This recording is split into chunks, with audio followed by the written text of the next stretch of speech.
Hello and welcome to today's tutorial.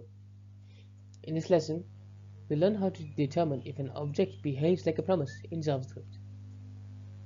This is useful in handling asynchronous operations, debugging promise-based code, and ensuring compatibility with async workflows.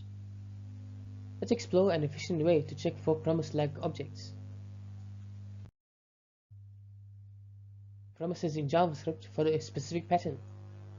They must have a then method, which allows chaining asynchronous operations.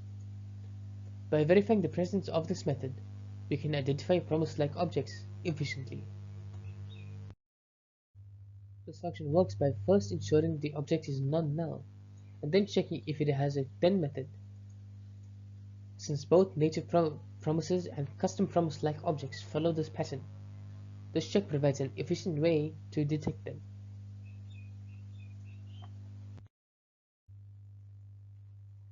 This approach ensures we correctly identify both native promises and user-defined promise-like objects. By checking then, we verify if the object follows async behavior without needing an actual promise instance.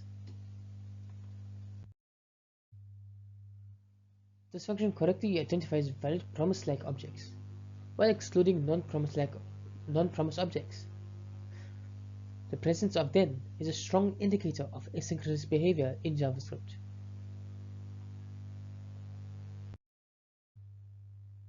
This function is useful in asynchronous workflows, debugging, and API response validation. By checking if an object resembles a promise, we ensure it behaves correctly in async operations.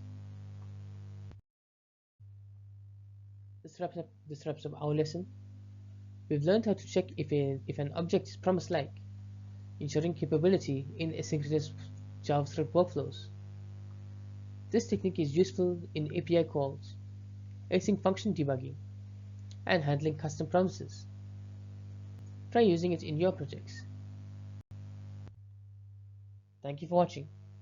If you enjoyed this video, please make sure to like, share, and subscribe for more JavaScript tutorials. I'll see you in the next one.